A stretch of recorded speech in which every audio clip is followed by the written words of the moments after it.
Movie की starting एक ऐसे शहर से होती है जहाँ पर अमीर और गरीब लोग एक साथ तो रहते हैं, लेकिन अमीर लोग गरीब लोगों का बिल्कुल साथ नहीं देते। उनके काफी हाई स्टैंडर्ड्स हैं और वो गरीबों को कुछ भी नहीं समझते। ये मूवी इसी शहर में रहने वाले एक आदमी ऑर्थर पर बेस्ड है। वो अपनी मदर के साथ रहा करता था। उसे कॉमेडी बहुत पसंद थी और उसका दिल चाहता था कि वो एक दिन बहुत बड़ा कॉमेडियन बने। उसका आइडियल एक आदमी था जो कि बहुत बड़े कॉमेडी शो को होस्ट करता था। वो कहता था कि मैं भी एक दिन उनके शो में उनके साथ खड़ा होऊंगा। वो इसके लिए बहुत मेहनत किया करता था। फिर एक दिन हम ऑर्थर को देखते हैं जो कि किसी कंपनी की एडवर्टाइजमेंट के लिए एक साइन बोर्ड लेकर एक रोड पर खड़ा होता है कि कुछ शरारती बच्चे वहाँ पर आते हैं और उसे बहुत तंग करके उसका साइन बोर्ड छीनकर भाग जाते हैं। ऑर्थर यहाँ पर जोकर बना होता है। वो उन बच्चों के पीछे भागता है ताकि अपना साइन बोर्ड ले सके, लेकिन वो बच्चे उसे बहुत भगाते हैं और वही साइन बोर्ड उसके मुंह पर मारते हैं, जिससे वो साइन बोर्ड टूट जाता है। और उसके बाद फिर वो ऑर्थर को भी बहुत बुरी तरह मारते हैं। ऑर्थर काफी हर्ट होता है और सीधा अपने बॉस के पास जाता है। वो उसे सब कुछ बताता है कि बच्चों ने उसके साथ क्या क्या किया, लेकिन उसका बॉस उल्टा उससे डांट देता है और कहता है कि तुम्हारा दिमाग तो ठीक है,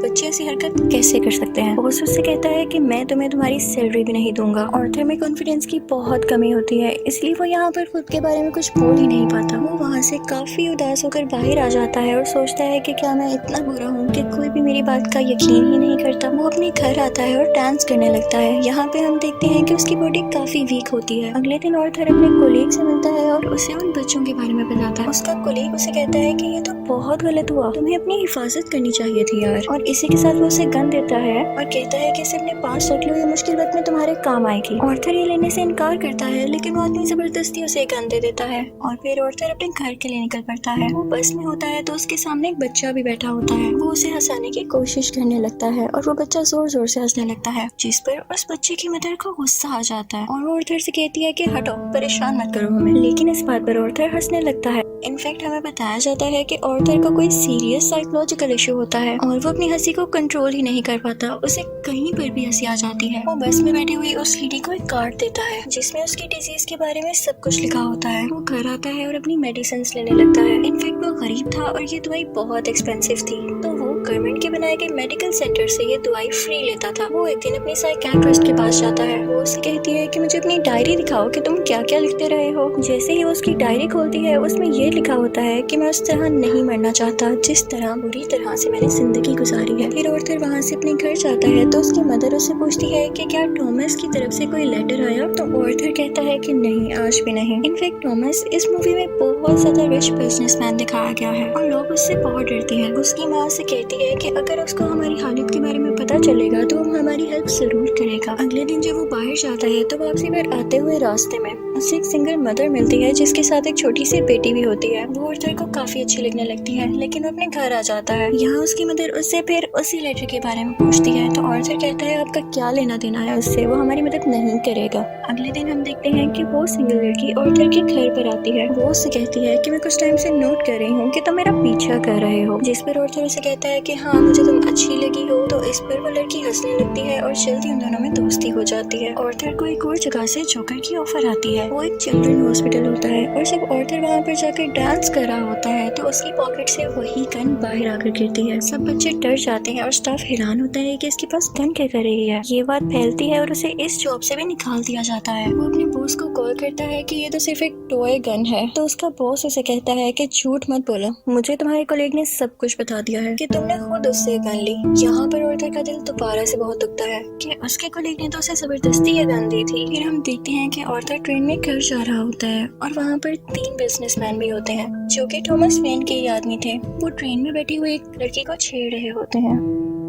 ऑर्थर को यहाँ पर अपने मेंटल डिसऑर्डर की वजह से हंसी आने लगती है और वो तीनों आदमी समझते हैं कि हम पर हंस रहा है। वो उसे बहुत मारते हैं, इतना मारते हैं कि उसके मुंह से खून आने लगता है। ऑर्थर उन्हें अपना मसला बताने की कोशिश कर रहा था, लेकिन वो तीनों उसकी एक नहीं सुनते। ऑर्थर को उन तीनों पर गुस्सा आ जाता है और अपनी गन निकाल कर उन तीनों को शूट कर देता है। वो वहाँ से ये सोचकर भाग जाता है कि मैंने 3 लोगों का कत्ल किया है। वो खुद को एक बाथरूम में लॉक कर लेता है। पहले तो वो डर रहा था, लेकिन यहाँ पर अचानक से वो डांस करने लगता है। ऐसे लग रहा था जैसे उसे कोई रिग्रेट नहीं और वो काफी सुकून में भी था। ऑर्थर घर आता है तो टीवी पर न्यूज चल रही होती है जिसमें थॉमस बोल रहा होता है। वो कहता है कि जिन 3 लोगों का कत्ल हुआ वो मेरे आदमी थे और उन्हें किसी जोकर ने मारा। लेकिन यहाँ पर गरीब लोग उन तीनों की डेथ का अफसोस करने की बजाय जोकर्स का साथ दे रहे होते हैं, क्योंकि वो सब जोकर्स के रूप में ही अमीर लोगों के खिलाफ स्ट्राइक कर रहे होते हैं। वहाँ से आर्थर अपनी साइकियाट्रिस्ट के पास जाता है तो वो उसे बताती है कि हम आज आखिरी बार मिल रहे हैं, क्योंकि गवर्नमेंट ने हमें फंड्स देना बंद कर दिया है और अब के बाद मैं आपका फ्री इलाज नहीं कर सकती। आर्थर दोबारा से काफी टूट जाता है और उदास होकर वहाँ से बाहर आ जाता है। फिर हम आर्थर को देखते हैं जो कि कॉमेडी शो में लोगों को हंसाने की कोशिश कर रहा होता है, लेकिन वो ऐसा कर नहीं पाता और परेशानी में उसे जोर जोर से हंसी आने लगती है। इस वजह से उसका शो खराब हो जाता है और वो घर आ जाता है। घर आने पर उसकी मॉम उसे कहती है कि बेटा ये लेटर टॉमस के लिए पोस्ट कर दो। आर्थर जब ये पढ़ता है तो उसे अपनी आंखों पर यकीन ही नहीं आता। वो अपनी मदर के पास जाता है और कहता है आपने मुझसे सब कुछ क्यों छुपाया। उसकी माँ उसे बताती है कि बेटा मैंने ये जानकर नहीं किया। इनफैक्ट थॉमस और मैं एक दूसरे को पसंद करते थे और इवन शादी भी करना चाहते थे, लेकिन मैं बहुत गरीब थी और वो बहुत अमीर, तो हम सोसाइटी की वजह से शादी नहीं कर सके। आर्थर अपने बाप से मिलने के लिए निकल पड़ता है। जब वो वहाँ पर पहुँचता है तो उसके घर के गेट के पीछे थॉमस का अपना बेटा खड़ा होता है। आर्थर उसके सामने बच्चों जैसी हरकतें करने लगता है और उसे भी हंसाने की कोशिश करता है, लेकिन तभी वहाँ पर थॉमस का बटलर आ जाता है। वो उस बच्चे से कहता है कि स्ट्रेंजर से बात नहीं करते और आर्थर को वहाँ से जाने के लिए कहता है। आर्थर उससे कहता है कि मैं सच्चाई से पर्दा हटा कर ही जाऊंगा। मेरी माँ ने थॉमस के यहाँ 30 साल काम किया और वो दोनों एक दूसरे को पसंद भी करते थे और मैं किसी और का नहीं थॉमस का ही बेटा हूँ। जिस पर बटलर उसे कहता है कि तुम भी पागल हो और तुम्हारी माँ भी पागल है। उसने ये स्टोरी अपने पास से बनाई है, उसका थॉमस से कोई लेना देना नहीं है। ये सुनकर आर्थर को काफी बुरा लगता है और वो वहाँ से चला जाता है। आर्थर जब घर जाता है तो उसे पता चलता है उसकी मॉम को कोई अटैक हुआ है और उन्हें हॉस्पिटल शिफ्ट किया जाता है। आर्थर जब बाहर बैठा होता है तो उसके पास 2 पुलिस ऑफिसर्स आते हैं। वो उससे पूछते हैं कि ट्रेन में उस दिन जो 3 आदमी मरे क्या तुम उनको जानते हो। तो आर्थर आगे से कहता है नहीं, मुझे क्या पता होगा। उसे पता चलता है कि पुलिस ऑफिसर्स ने उसकी माँ से भी सेम क्वेश्चन किया था, जिसकी वजह से उसकी मॉम को अटैक हुआ। वो अंदर अपनी माँ के पास आ जाता है और वहीं पर वो सिंगल मदर भी होती है कि तभी टीवी पर एक न्यूज चलती है और उस पर आर्थर का वही फेवरेट टीवी होस्ट होता है, वही कॉमेडियन जिसे आर्थर बहुत पसंद किया करता था। वो काफी शौक से उसका शो देखने लगता है, लेकिन देखते ही देखते उसे अपना चेहरा टीवी स्क्रीन पर दिखाया जाता है। बेसिकली आर्थर का फेवरेट कॉमेडियन उसका मजाक उड़ा रहा होता है। जब आर्थर को एक कॉमेडी शो में हंसी आ गई थी, ये देखकर आर्थर काफी टूट जाता है कि मेरा आइडियल मेरा मजाक उड़ा रहा है, इससे तो मुझे इंस्पिरेशन मिली थी। उसे इस सब चीज पर यकीन ही नहीं आ रहा होता। थॉमस घर आता है तो न्यूज चल रही होती है कि शहर के हालात काफी खराब हो गए हैं। गरीब लोग जोकर्स का मास्क पहने सड़कों पर निकल आए हैं और अमीर लोगों के खिलाफ स्ट्राइक कर रहे हैं। इन लोगों में बहुत दुश्मनी बढ़ गई है और ये सारे के सारे थॉमस के खिलाफ है। आर्थर ये देखकर काफी खुश होता है कि वो सब के सब लोग जोकर बने हुए थे, यानी क्लाउन्स बने हुए थे। उसे लगता है कि पहली बार उसकी जॉब की या उसकी किसी ने तारीफ की हो। अब जहाँ पर वो गरीब लोग स्ट्राइक कर रहे थे वो एक थिएटर था। उस थिएटर के अंदर अमीर लोग एक मूवी देख रहे थे और वहाँ पर थॉमस भी था। उस स्ट्राइक को रोकने के लिए पुलिस वहाँ पर आ जाती है और उन्हें मना करती है। हर तरफ हलचल मच जाती है और इस चीज का फायदा उठाते हुए आर्थर उस थिएटर के अंदर चला जाता है। वो थिएटर के वॉशरूम में जाता है जहाँ पर थॉमस भी आया था।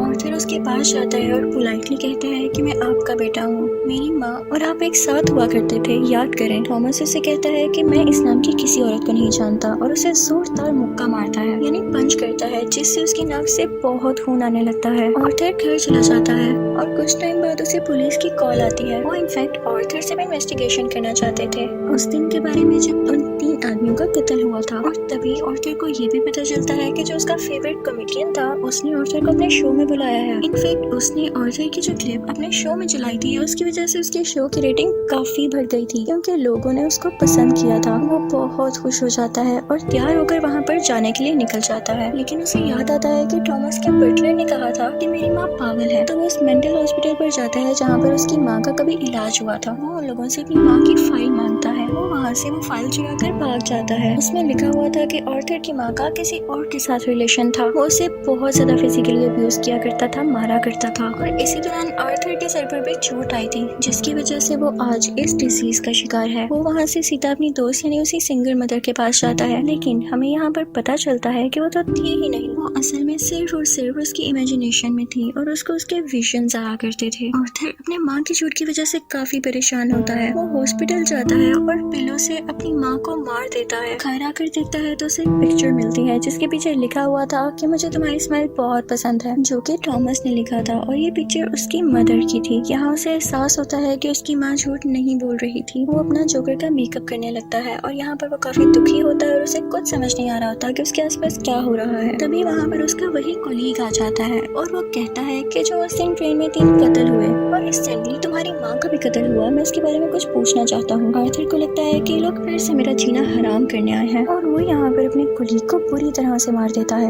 अब इसके बाद आर्थर तैयार होता है और अपने जोकर का फुल कॉस्ट्यूम पहन लेता है। वो अब अपने फेवरेट कॉमेडियन के शो में जाने की तैयारी कर रहा था। वो बहुत खुश होता है और रास्ते में डांस करता हुआ जा रहा होता है। वहीं पर वो दोनों पुलिस ऑफिसर्स भी आ जाते हैं जो उसे ट्रेन में हुए हादसे के बारे में इन्वेस्टिगेशन कर रहे थे। पर आर्थर वहाँ से भाग आता है और भागते भागते एक ट्रेन में घुस आता है। उस ट्रेन में और भी बहुत सारे लोग ऐसे थे जिन्होंने जोकर का कॉस्ट्यूम पहना था। पुलिस इतने सारे लोगों में उसको ढूंढ ही नहीं पाती, तो इसी बात का फायदा उठाते हुए वहाँ से बाहर आ जाता है और अपने फेवरेट कॉमेडियन के शो की तरफ जाता है। वो जब उसके सामने जाता है तो वो उससे पूछता है कि क्या तुम भी जोकर बने हो, क्या तुम भी अमीरों के खिलाफ प्रोटेस्ट कर रहे हो। और फिर उसे रिक्वेस्ट करता है कि आप लोगों को मेरे बारे में कुछ न बताइएगा सिवाय इसके कि मैं एक ऑर्डिनरी जोकर हूँ।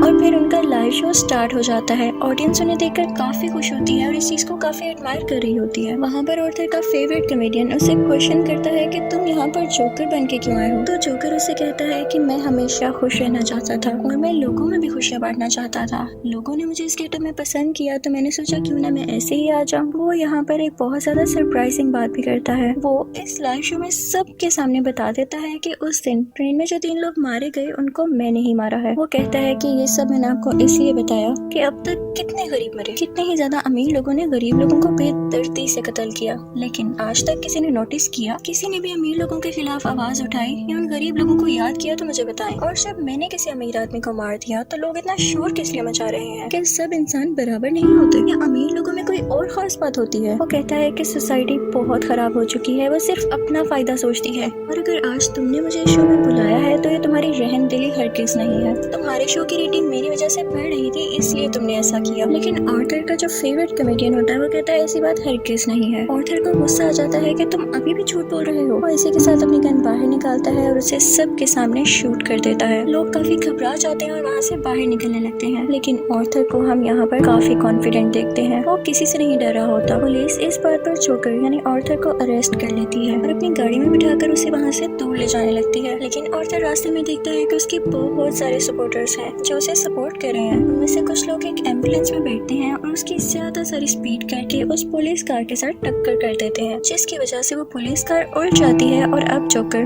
बाहर आ गया था। वो उन सब लोगों में शामिल हो जाता है और उसी कार के ऊपर आकर खड़ा हो जाता है। सब लोग उसे यहाँ पर देख पा रहे थे और उसे चीयर कर रहे थे। उसके मुंह और नाक से काफी खून आ रहा था, लेकिन वो उसी खून से अपनी स्माइल बना लेता है और हाथ हिलाकर जोर जोर से हंसने लगता है। ये इनफैक्ट एक ऐसी स्माइल थी जिसके पीछे गम, तकलीफ और दुख छुपा हुआ था। वो अब उन सब लोगों का हीरो बन चुका था और वो यहाँ पे काफी खुश था कि लोग फाइनली अब उसे तारीफ कर रहे थे, उसे अप्रिशिएट कर रहे थे। दूसरी तरफ हम थॉमस को देखते हैं जो कि अपनी प्रेजेंट वाइफ और अपने बेटे के साथ ये शहर छोड़कर जा रहा होता है, लेकिन तभी साइड पे खड़ा एक जोकर उन लोगों को शूट कर देता है, लेकिन वो उनके बेटे को कुछ नहीं कहता। फिर सीन चेंज होता है और हमें आर्थर यानी जोकर एक साइकियाट्रिस्ट के पास दिखाया जाता है। वो वहाँ पर भी हंस रहा होता है, तो वो साइकियाट्रिस्ट उससे कहती है कि तुम बिला वजह क्यों हंसते रहते हो। तो आर्थर उससे कहता है कि आप इस फीलिंग को कभी नहीं समझ पाएंगी, और ये कहकर वो वहाँ से बाहर आ जाता है। उसके जूतों के नीचे खून लगा हुआ था, जिससे ये जाहिर होता है कि एक अच्छा इंसान